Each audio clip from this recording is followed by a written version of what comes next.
Get your live music fix with the best of Pearl Jam tribute music. Washed in Black will be performing for one night only, 7 p.m. on August 27th at the Federal Way Performing Arts Center.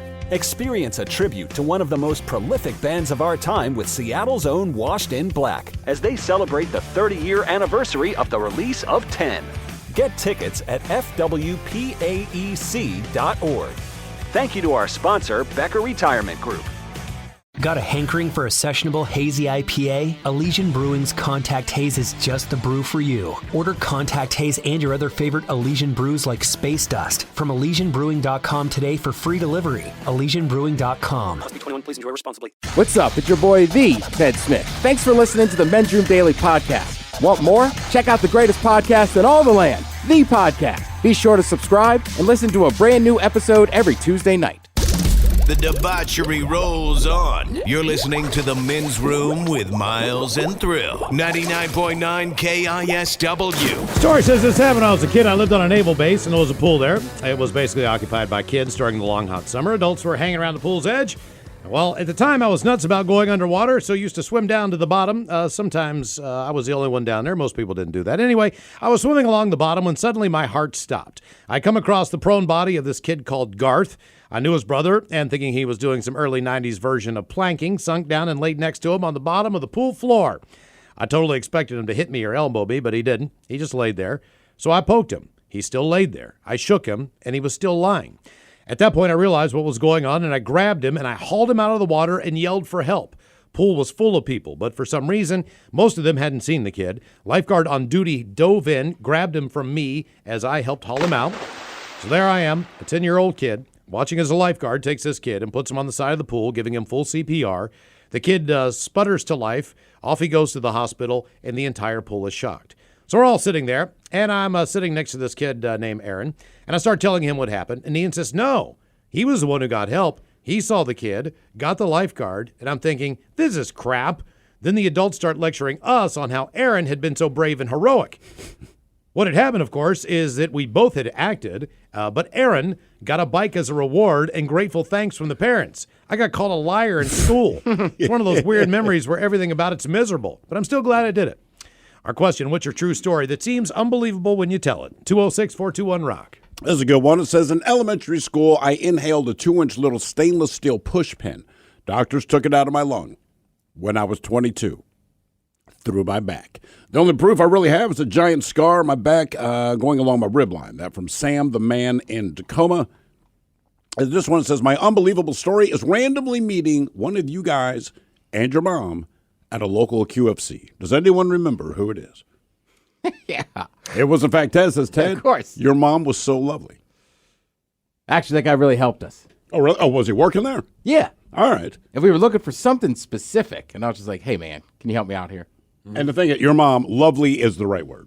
I cannot believe she's where just you a didn't know lovely where something was in that grocery store. You've been going to that grocery store Right. for almost 15 years. I mean, there was a break in between, but for the most part, you should know where every single thing is in there. The thing is, Miles, certain grocery stores, I'll leave the letters out of it, on opposite ends of my neighborhood are set up completely different. Oh, really? Okay. Right, so that gotcha, store gotcha. specifically he's talking about features very extra long aisles.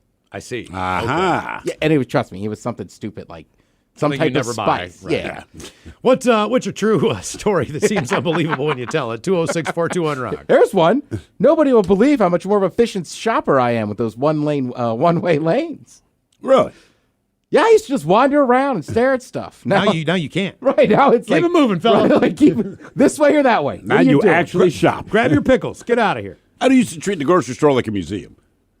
Dad just going and just look at stuff like, man, oh man, that looks good. You buying anything? No. Well, they're on. Hello, Shannon. Welcome to the men's room.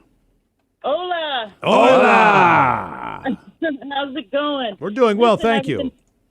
Thank you. I was in Packwood. Everybody knows where Packwood, Washington is, correct? Sure. Actually, I do. Okay. It's where guys They are packed their known wood. Yeah, they're known for having a lot of elk out there. And my daughter and a girlfriend of mine were leaving Packwood, and it was during the time that they were all mating, so all the females were all in people's yards, all tired from the males. And there was a male in the middle of the road, and he was so big that my car went right underneath this elk. we went right under him, and my daughter and my friend were witnesses. It was unbelievable. He was that big. Did his penis brush your side of the car? I'm not, because he's horny. It's that. He go past my forehead for the moment, but that kind of startled me. You were in a convertible. Whip, hit me right in the forehead. Yeah. Sure, what kind of car were you driving? A Mazda Miata? A Toyota Corolla. Huh. All right. Okay. That is crazy. Yeah, he was that big that my car went right underneath him. Okay, listen, crazy. But why did you choose to try to drive under an elk? I mean, even if I thought I'm in a Volkswagen Beetle, there's an elephant, I still would choose not to do that. I didn't think I saw what I saw. I thought maybe it was a bridge or an over. It was that big. I mean, he was huge. And so by the time we really focused in, we had a few drinks too, so, that helped. Okay. Underneath that guy, he was that big. He didn't flip or anything. You didn't clip a leg? Nothing. No. We went right underneath him perfectly. Right. It was amazing. See? Absolutely amazing. That's crazy to me. That's almost unbelievable. Yeah, well, that's what the topic is. Right? I know. I got you, man. I'm all over it. You guys brought it up, man. Right, exactly. But that's it. It seems unbelievable when you tell. Like, we're all just sitting there going, I don't know. That's the whole point, because it's so crazy. That is crazy. Yeah. But I don't know. I'm just thinking, like, I see this giant animal in the road, like, it's cool, everyone else going to drive under it. Like, no. They're big, though, man. When you see them, you cannot believe it. It's not moose size, but it's really close. Elk are monsters. But it's part of the reason, also, I would not drive under it. It's kind of like... Oh, wait. A shark attacks a woman, kills her. Fatal shark attack. We can't call it a beast. You go to Yellowstone, I don't know, you slap a bison, whatever the hell. It knocks your kid, 40 feet up in the air. That's amazing. You can't call it a beast. This thing's just standing in the road. He's horny. He's trying to have sex. It's that time of the year, but he's a monster. I see how it is. I see how it is. I said it. You called him a monster? Yeah, he's a beast, all right? Okay, never mind. The hell with you, elk. My bad. Actually, I don't mind elk at all. I tried. You remember when you were learning to figure skate?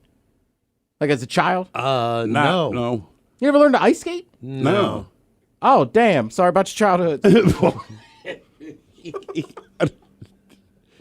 Can you ice skate?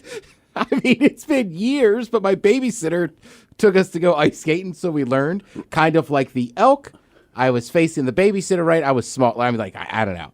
When you can remember stuff, like 4? All right, yeah, about 5. But for some reason, I thought I could duck and go in between her legs and caught the skate right on my forehead. Oh! No way. Yeah. So, no, you can't ice skate. That answers the question. What's I can do that. Like, you grew up in Rochester. You never went ice skating? Dude, this is the worst part about it, right? And not only did I not ice skate, but everyone I knew ice skated. It's just, if you went into someone's garage, well, in the garage there were hockey sticks, there were ice skates, period, across the board. Not in mine. Mm-hmm. Oh, no. Pro tip. If you go to Canada, if we're ever allowed back in that country, all right, and you have the opportunity to ice skate and you don't do it very well, don't go out there. No, absolutely. Do not go out there, because no one can believe that you are a human being who can't ice skate. That would be the equivalent of going to the running of the bulls, but you're a paraplegic. I mean, like, exactly. This is not for exactly. you. Man, you don't want, because like even a 2-year-old will whip past you. I mean, like, you don't even, people are skating backwards around you, looking at you, trying to figure out what the hell's going wrong with you. I mean, it's not good. First time we went skiing here, and I was not even awful. I'm not good, but I was not awful. But I kept eating it on the one part of this mountain we're on, and it was, I want to say, 4 times in a row. No big deal. It wasn't a huge wipeout, but I just could not navigate this one part. But every time I wiped out, this same, like, 6-year-old goddamn girl was behind me. I never realized she was there, but the first time I went down, you're sliding down, the people on the chairlift give the oohs and ahs, some applause, and I hear this little girl's voice. It was very sweet. You okay, mister? Right? And she comes to a dead like little Susie Chapstick, and I'm like, oh, thanks, baby. I am doing fine. Don't worry about it. So she goes down. I'm good. Go back up again. I'm going to go down. I eat it again at roughly the same point, and I hear the same voice. You okay, mister? And I'm like, that's the same little girl. I'm like, yeah, okay, I'm good. Going on the 3rd time, I wipe out again. You okay, mister? And it's like, bitch, are you messing with me? Like, I started hating her at this point. Oh, look, man, at Summit, it's still when I go up there, I get on the green run first, and it takes me a little while just to kind of get my... Wait, what's... The green run is the easiest one. Off of Bunny Hill, right? That's a Bunny Hill. Okay, green, blue, black. Okay. All right. So at Summit, I'll start at the green and work my way down. I'll spend like an hour out there and get my bearings, and I'll try to do a blue. Where you at, bro? West? Yeah, exactly. And I'm riding up, and I'm like, hey, man, and this is the conversation. Because typically when you get on the ski lift, you have a conversation. Sure. And I'm like, hey, man, what grade are you in? I'm not in kindergarten yet. I'm in preschool. That's my first ride. All right. Kid's 4. And he knows what he's doing. All right. Next ride, I'm on like with a 6 to 7-year-old. Try the same line. Hey, man, what grade are you in? 2nd grade. Why are you on this ride? Oh. And I said, because I'm just learning to ski. He's like, you can't ski? And I was like, no, man. And then the next time I go up, and it's like, I don't know, another 6-year-old. And I'm like, I got to get off this. Right. You know what I mean? Like, this is like me riding the teacups all day. But you get sick on the like teacups. every kid that I'm sitting beside is like, hasn't even gone to school yet. Right. You know what I mean? They should do like a rest We period. have the same skill level. They should do a rest period for little kids on the bunny slope so adults can get 15 minutes where you don't have Oh, to yeah. Right, no talk to kidding, man. Because they're flying by doing French fries, you know what I mean? I'm still in pizza mode. What's your true story that seems unbelievable when you tell it? 206-421-ROCK. Hello, Chris. Welcome to the men's room. Hola, bitches. Hola! Okay, so let me take you back to Germany, 1980. Yeah. I was getting ready to ETS out of the Army, and we had a big ETS party with all of my fellow soldiers. We had about 20 cases of Pabst Blue Ribbon, and as the party goes on, one of the fellas says, hey, let's see who can piss the longest. That is what dudes do, sure. Mm-hmm. Yep, and so we continued drinking, and a couple guys, minute and a half, and I'm pounding. I think I got 12 PBRs in me, and it's my turn. I got to go. So one of the rules was no hands on your junk, and once the flow stopped, time was up. All right. So there's 3 guys standing around the toilet watching me pee. One of them got a stopwatch, and I rip a 2-minute and 49-minute whiz. Wow. Congratulations, man. I'm sure your parents are proud of you, Chris. His father is. Yeah. Say that again? I said, I'm sure your father was proud of you when you got back. I mean, that's the kind of thing I'd high-five my kid for. Well, that's the problem. Like, damn. Chris, have you ever heard of the game called Edward 40 Hands? No. All right. This maybe is a dumb thing on the East Coast. I'm not sure. But It is a dumb thing for sure. Basically, Not coast specific. Played it here. Yeah. Okay. So you get 2 40s, typically like Steel Reserve. It's got to be a 40. It's got to be a. Yeah. I mean, like, because some of those are the 32 name. ounces. Right. But You some need are a 32, 40. like Bud Light. You know what I mean? They don't always have a 40. You got to get a 40. And then you. No bumpers. Right. And then you duct tape your hands to the 2 40s. Mm-hmm. Now, the key is that obviously you can't put either one of these 40s down until you finish drinking both of them. And you also can't undo your one arm after you get done drinking the Right. one.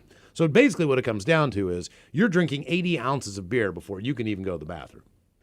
In theory. That's the biggest challenge of Edward 40 Hands. I mean, people have peed themselves, Yeah. so, like, you can pee, but you're trying not to. And that second 40 is a little warmer. You know what I mean? So when you have to have someone open it, or they open both at the beginning, but either way, that's the whole goal. And sometimes people struggle. I've seen people assist on pulling someone's pants down because they didn't want to give up their beer. Come on, man, please. But they had to go to the bathroom. Right. So I have seen that assist in progress. Like, please, man, just open up my pants. I can't do it. Just get it out for me. I'll just go right here. Because I'm so smart, I've duct taped beer to my hands. I mean, that is the game, though. But big loss there if you do that, though. Yeah, I had some friends that had a game where somebody would just hold your hand, but they wouldn't tell you. They would just, like here, Miles. Let me see your hand. But you got it. No, your other one. All right. You got to interlock it, right? Okay. All right. We're together. All right. Okay. But once I've grabbed Miles's hand, he can't. If he lets go, he loses the game.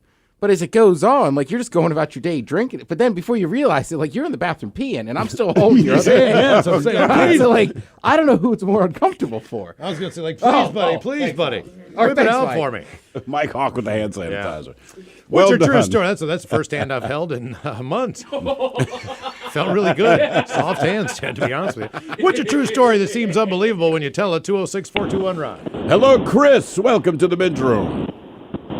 Liquor and whores. Liquor and whores. All right, so my ridiculously incredible story is that I was once a test subject for the CIA. A test subject. Yes. Testing what? It was interrogation tactics using, like, new AI technology. In what form or fashion? I guess, I don't know, I guess I want to say it was like a beta version. I mean, it was. I mean, look, bro, I know supposed we to be- asked the question. I know that we asked this question, but the question I would ask you is, why would the CIA, if they use you as a test subject for new AI, why would they be okay with you calling a radio show to tell us about it? You know, that's honestly a good question. And he's gone. Yeah. He was telling the truth. We had him on mushrooms. But no, I said this on BJ's show before, so I'm gonna assume that if I haven't been picked up yet, I should be okay. So, how long ago was it? Let's see. I was in basic training in 2011, so All right. 9 years ago. Okay, and so you were in the military already. And did you volunteer for this, or was this something that you were specifically picked out to do? Basically, we were just helping out, like cleaning things up, and they're like, we need 4 volunteers, 2 male, 2 female, and everybody raised their hands, and I was one of the few that were picked. Did you learn anything from this deal? Was it, I mean, you said it was, I guess they're trying to gather information from you? Yeah, I mean, like I said, it was like a beta testing type thing, so it was just asking just really simple questions, and basically I guess it would detect, the inflection of your voice, your heart rate, things like that. So this is just about the AI. It's like getting a base for a lie detector test. Ask questions you already know the answer to and see how this thing responds. But why would you volunteer for that? I feel like if I knew it's the CIA, I don't care if they said, we want you to try a new candy bar, we need volunteer, I'm out. After Yeah, I would just be afraid, a question like, has your uncle ever touched you? And your heart rate goes up, you know? right. Oh, no! Oh, no! I think we hit a repressed memory. Oh, man. Look, that guy did it. He called in, and you confessed to something. Oh, no. What's your true story that seems unbelievable when you tell it? 206-421-ROCK. Oh, man. I didn't mean to ask that question. I'm sorry. Oh, man. I should have asked you, is it okay if I hold your hand? Right. All the memories are coming back. Oh, no. My bad. Did your uncle have soft hands, too? Hello, Ray. Welcome to the men's room. Hola, bitch, hola. Hola. Oh, Anyway, man. Clear your throat. Yeah, exactly. You My sound like God, you're man. going to drown on a loogie. I know. sorry. Okay. I'm in the stick Okay. of Olympia. Oh, I see. You can't clear your throat there. Way deep. No, further southwest, up next to the mountain, Capitol Forest. Okay. All right. So what's your true story that seems unbelievable? 5 years ago, my wife and I went to a local casino to celebrate our 15-year anniversary, and we had a good time. Got a little freaky in the hotel, and I ended up doing what Miles did and walking out the front door in a stupor and urinating all over the hallway. And then I went and passed out in front of there was that, what do you call that, foyer? Oh, the foyer. Yeah, Anyway. foyer. Whatever. Oh, the foyer. Or the lobby of the hotel. This is a fancy Lobby. place. Yeah, for that floor. He said the Oh, for the floor. foyer. Okay, all right. Were the elevators open up? Did your wife come out and find you? Happy 15th? No, the security found me. Okay. And did they escort you to your room, or did they make you leave?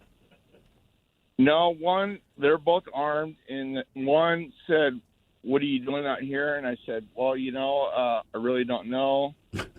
And he nodded his head, and he got his notepad out and started asking me my credentials, birth date and where you live. And I'm going to jail at this time. And I said, my wife's next door. I'm locked out. Can you go answer the door or go knock on the door? She went and knocked on the door, and I was like, Carrie, open the door. She's rapping on the door, or the security guy's rapping on the door. And she finally answers, and she goes, and security goes, "Hey, your husband's out here naked in the lobby. You got a sheet, something to cover him up?" And she came out there and covered me up, and I went back into the room, shut the door, and yeah. Are you still married? Yeah. You are? 20 years. How many years now? Yeah, 20 years. Damn. So 20 or 15. We know there's that 5-year sliding she's average. put up with you for she's put up with you 15th for a number of years. Sorry. Is she the most patient woman on this earth to put up with you? With me, she's the most gracious woman ever. I was going to say. I was with her for 20 years. Yeah, I mean, like, but come on. Our wives have done it. I mean, same scenario. Knocking on the door naked. And the first thing my wife says, again, this is a hotel, but the room leads outside. I ended up peeing in a potted palm tree, whatever. I'm now locked in the room, knock on the door. I remember she rips the door open. I'm butt naked. And the first thing she says to me, did you just take a leak in that goddamn palm tree? I'm like, no. Yes. Let me in. The real fun was the fact that there was closed-circuit television, so the next day, everybody in that hotel who worked there, from the bartenders to the maids to the front desk people, they all knew that he did it, and they probably already saw the video of him doing it naked. I will say this, believe it or not, it makes your stay more enjoyable because every time any employee saw me, hey, they were glad to see you. You're the guy in the plant. You are listening to The Men's Room. Get your live music fix with the best of Pearl Jam tribute music. Washed in Black will be performing for one night only, 7 p.m. on August 27th at the Federal Way Performing Arts Center. Experience a tribute to one of the most prolific bands of our time with Seattle's own Washed in Black as they celebrate the 30-year anniversary of the release of 10. Get tickets at fwpaec.org. Thank you to our sponsor, Becker Retirement Group. Make contact. A collective psychosis is sweeping the nation. We're in the thick of the haze craze, and Elysian is introducing an altered state of IPA. Contact Haze is a tangled chemistry of mild haze, low bitterness, and an explosion of hop aroma. This hazy IPA bursts with notes of bright raspberry, currant, citrus, guava, and passion fruit. Available in 6-pack cans in stores and in all Seattle Elysian locations. Make contact. Must be 21. Please enjoy responsibly. You're in the men's room. 99.9 KISW and KISW HD1 Seattle. Needless to say, with the pandemic, families out there dealing with some tough economic times, BJ and Miggs have teamed up with Mary's Place for Kicks for Kids. Make sure your kids get a new pair of brand new sneakers to call their very own as they get set to maybe go back to school on a Zoom. But either way, I mean, kids need shoes, and they are taking that money raised for Kicks for Kids and going directly to Mary's Place. And the kids at Mary's Place, they get to choose the sneakers they want to buy. So this is a great cause, obviously. You know, BJ and Miggs at Mary's Place team up every winter when kids need coats for Kids. They also need shoes. So go to KISW.com and donate as much as you can. They're doing a lot of good there. All right, our question. What's a true story that seems unbelievable when you tell it? 206-421-ROCK. Hello, Joe. Welcome to the men's room. Hola, bichola. Hola. How y'all doing? Doing great, Joe. Thanks, man. All right. So my old man, he was in Vietnam, 101st Airborne, 2 Purple Hearts, several other medals. So when I was a kid, he told me a story. A grenade went off about 15, 20 feet in front of him. Shrapnel went everywhere, went to his forehead, never had it taken out. So I told my buddies, hey, I could stick a magnet to my dad's head and it'll stick. They never believed me. So I'm like, okay, I'll prove it to you. Bring him over, stuck a magnet to his head. And they're like, what? How is that even possible? So now, to this day, my 16-year-old will tell his buddies the same story, and he'll bring his buddies over to my parents, his grandparents, and stick a magnet to his forehead. This shrapnel still hasn't worked its way out at all? What's that? I said none of the shrapnel has worked its way out at all? Nope, it's a good chunk, maybe about, I don't know, maybe a quarter inch. I mean, it's like lodged into his head. Could you see it visibly from the outside? If you really look, I mean, after, back then, I mean, he's 75 now, so you can't really tell, but he knows where it's at, and he'll stick a magnet to his head, and it'll stick. That's a great party trick. Yeah, it is. Yeah, absolutely. Golly. Damn. Well, I guess it's kind of fun. Well, if you're a kid, it's great. If you're the dude, I guess, yeah. What's your true story that seems unbelievable when you tell it? 206-421-ROCK. I should ask about the metal detector. Oh, Right, as you far go to as the going airport, right? or laying in the ground when someone goes over you with one. Oh, I got it. Found your Oh, dad. it's just a dude laying in the dirt. Hello, Tommy. Welcome to the men's room. Tommy? Hola. Hola. There we go. Yeah. Well, I was an extra way back when in Hollywood, and I played basketball with George Clooney. Is he a good hooper? Huh. He can play, man. You know, I'm about a little over 5'10", and he's shorter than me. What? Yeah. Clooney's short? He's an actor. They're all tiny. I Not know. all, but they most. are. But he wasn't that quick, you know. He would make moves, and there's like little divots in the courts, and he knew where there was, and he'd throw it off the side of a building, and it would go in and stuff.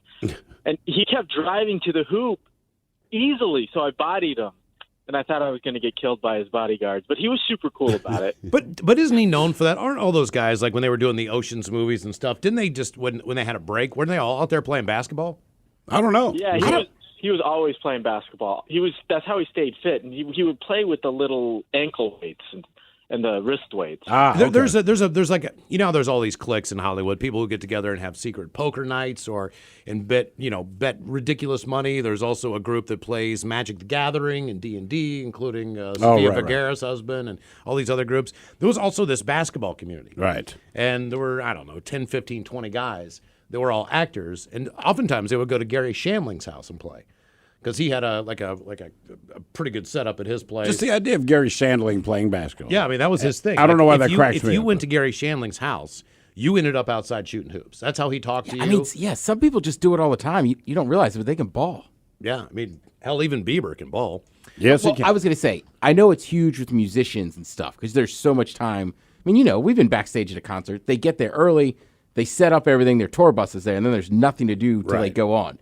So one thing they can do is roll with them one of those hoops that has the concrete in the bottom most and the wheels. places have it. So that's what I'm saying. Like boy band dudes can hoop. Like the rappers can hoop, but I think there's a lot of rock bands too. Like you'd be shocked how good they are. Mm-hmm. What's your true story that seems unbelievable when you tell it? 206-421-ROCK. Heard Brian McKnight. I can believe that. I don't think who else I've heard would shock you. Clooney kind of shocks me a little bit. Gary Shandling, I'm sorry. I picture his face, and I'm picturing that guy just like slamming one down on you. Like, I would feel bad. I don't think he's dunking, but I think he's got an outside jumper. Maybe just don't know. back in his day when he was alive. I mean, look at that one person we talk about. You don't look at him and pick, but I was like, he had a great J. Who's that?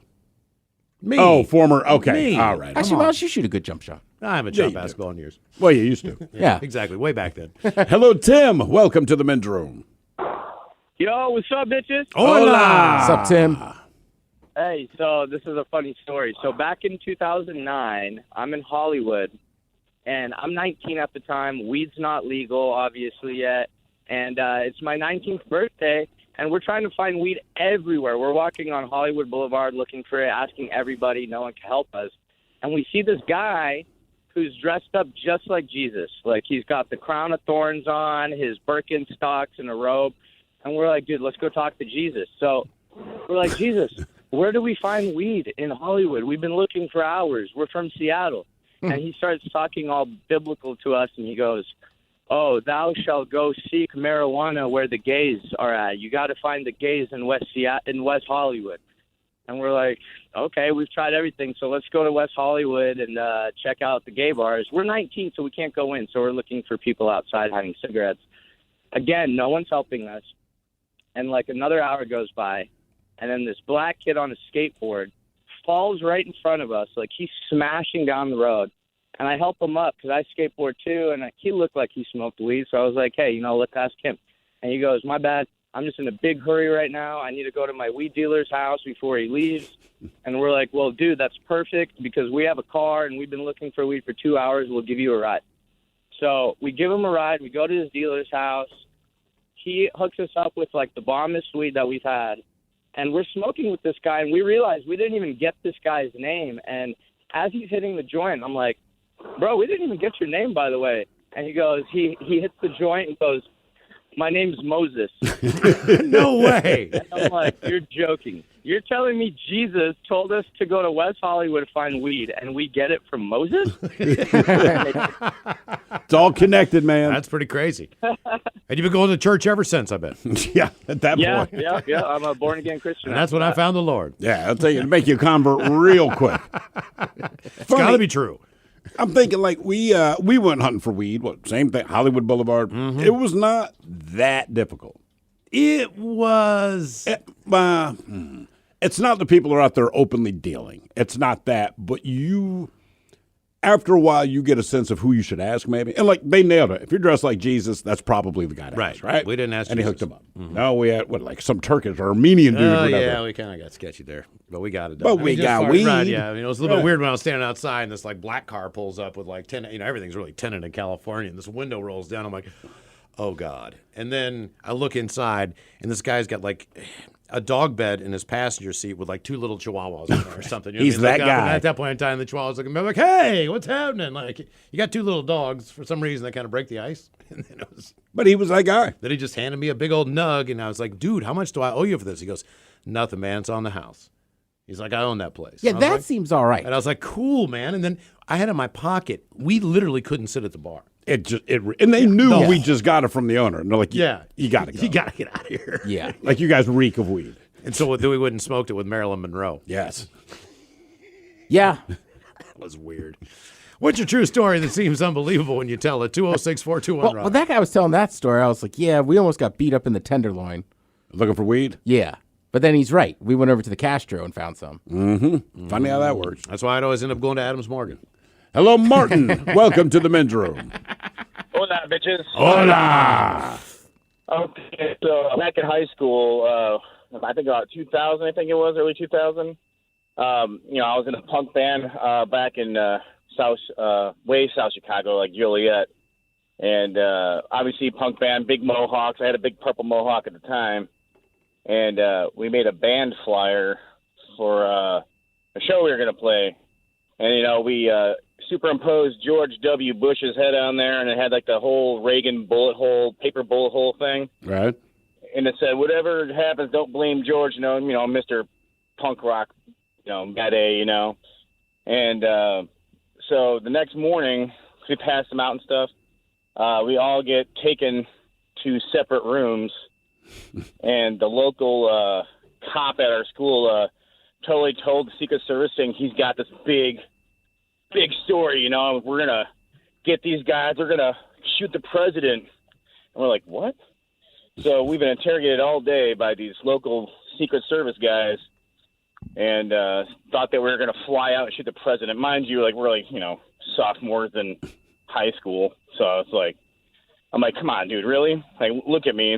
Look, I have my stuff together right now. Right. You think I'm organized enough to do that? Dude, I saw a documentary, man, probably 2 or 3 years ago on the punk scene in Chicago. It's amazing. I think the punk scene everywhere is I didn't know a badass. lot of those bands. I think I knew more of Sure. the punk scene in D.C., but I didn't realize how big the punk scene was in Chicago in the 80s. It was huge. Isn't that around where Wrigleyville was back in the day?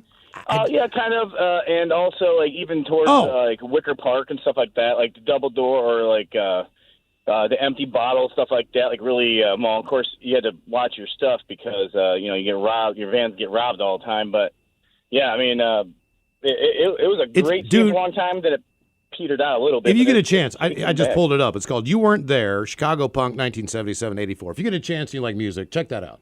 But I think the punk scene everywhere because very few punk bands made it big. So I was in Baltimore. Punk was massive in Baltimore. D.C. did better because it had more names. Yeah. But, I mean, these guys played together. For me, at least in my life, those were some of the best times of my life. As far as going to see shows. Well, going to see shows and just the mentality is so much. Like, people have gotten a little soft and whiny lately. I think is a nice way of putting it. Like, it just wasn't the case then. Yeah. You know what I mean? And it was just cool to be you, and you dealt with it. I grew up in a college town. There was a lot of great punk bands, and they would play throughout the week. I think the place was closed maybe Monday or Tuesday or whatever. Sure. But for the most part, on the weekends, they're bringing in like Corrosion of Conformity, Bad Brains, Black Flag, all these bands that that were the national bands acts. would play. The only punk band I can think of Massive Attack, where they wouldn't just play a club that has 75 people. Because right, Henry Rollins rolls in, it's 75 people. They could also sell out 2,000, but they played wherever they were welcome. That's one of the cool things about punk too, because these clubs people were there so for scared of it, but they're like, dude, we'll play where we have fans. But the only band that would not do that, at least in my experience, was Misfits. They played a bigger show. But they, like I said, Black Flag or Fugazi. I mean, like I said, they can sell 2,000 tickets, but if a club said, "Wow, Fire Code says 75, so we'll jam at 120," they're like, cool. I remember, 18, 19 years old. My buddy Craig's like, "You got to see this band named Gore. I've read all about them." Right. I've never. Did you know anything about them? I didn't know anything about them other than they were coming up from Richmond that day, all right, and they're going to play the show. And coming up from Richmond. Yeah, they're supposed to be here today, and if that was kind of the thing, like. They were somewhere playing gigs or whatever, but there was a question whether they're going to make it. But the owner of the bar said, "Look, man, if they can't make it tonight, we promised them. We put them up in a hotel room. If they got in late, they'll play tomorrow." They ended up making it to the show, getting everything set up because they have a lot more theatrics to get ready. For sure. Than just any other regular band. Right. And it was like Gallagher on acid. Right. You'd never been in the fan experience where the stage and everything comes to you. And, I mean, we left there just covered in crap, fake blood, goo, you name it. I mean, they were going off back then. How was the show? How good was it? It was amazing. Of course. It was freaking amazing. And you know what? The one thing about Gore that they never get credit for, they were really good musicians. They're very good. Especially to play in all that crap that they're in. Yeah. You know what I mean? They do a really good job. That's the only time I've ever seen them. Yeah, I mean, DC had a punk scene. I never really got Massive into it. punk scene, yeah. But also, I liked Go-Go, which was kind of its own scene. Outside of DC, it's not right, really outside happening. of DC, right? Nobody knows about it. But same thing. You could literally, what people used to do was you'd rent these halls, like a fire hall or, Moose Lodge or something. Moose Lodge. Yeah, whatever you get. But you'd rent them on a Saturday or a Friday night, right? What do we call them? Cabarets. And then you could get the same bands, backyard, junkyard, whatever, that played venues. You could pay them. They'd show up and play your party. And you would bring in your own liquor and beer. Man, I get excited talking about it. You are getting real excited. I was at a go-go show at Blob's Park. And this is the crazy thing about a go-go show. They had 3 different bands playing this gig, all right? Mm-hmm. The first band comes on. They do basically their set. And then they get into kind of an interlude jam session. Now the bass player from the next band up comes up, and that bass player walks up. He gets up and gets in the groove with these guys. Music never stops. Does not stop, all right? And they start interchanging. And the next thing you know, you got a brand new band on stage. They're in the same groove, and then they break into their own stuff. Like, all right, 1, 2, 3, boom. And then you got this totally different groove going on, man. It just changes the house. It's insane. And that's how they don't do like, all right, we're off. See you guys later. They just kind of weave people in and out. You know what I mean? And before you know, there's a whole new band up there, and you didn't even notice. Right, you don't notice any different band is playing. Oh, live shows. What's your true story that seems unbelievable when you tell it? 206-421-ROCK. Hello, George. Welcome to the men's room. Hey, guys. Hola. Hola. All right, so this is back in the day. I was a little younger. Still living in Detroit, but I hooked up with my buddy's mom one night at a party. Was your buddy there? Yeah. Did he pass out? Yes, he was passed out. He picked me up from the university I was at. We went to his mom's new house because she just got split up from her husband. And I played baseball with this kid for a long time as a year under me at school. And I would always tell him, his name was Kyle Berg. I'd tell him, Berg, your mom's a babe. Your mom's so hot. Just all the time. And I'd be sweet on her. She'd be coming to watch baseball games. I'd say hi to her and stuff. So we go over to her new house. Like I said, she's recently divorced. And I was like, man, Berg, is your mom here? No, she's out at the bar or whatever, hanging out with her friends. She came home that night. And, obviously she was drinking. We're all drinking. We got her to play like a quarter bounce or some drinking game with us. And she says, I'm tired, heading upstairs. But we stayed down in the basement, playing card games and whatnot. Everyone kind of passed out. So I was like, you know what? I'm a little bit drunk and I got the courage. So I walked up to her room. I opened the door and she said, Georgie? I was like, yeah. And as soon as I heard her voice, I just instinctively, I took my shirt off and my socks off and I just kind of crawled into bed with her. Started snuggling a little bit, kind of like kissing her ear and stuff. She turned around, we started making out. And, I don't know what happened, but Berg must have felt something was going on in his drunken state because we hear him just lumbering up the stairs. And I was like, oh, my God. She kind of throws me off. She was hiding in the corner or something. He bursts in the door, just speaking gibberish, passes out face down on her bed. She throws me in my clothes, and I, throw them on, run downstairs, just kind of lay on the couch just thinking about what was going on.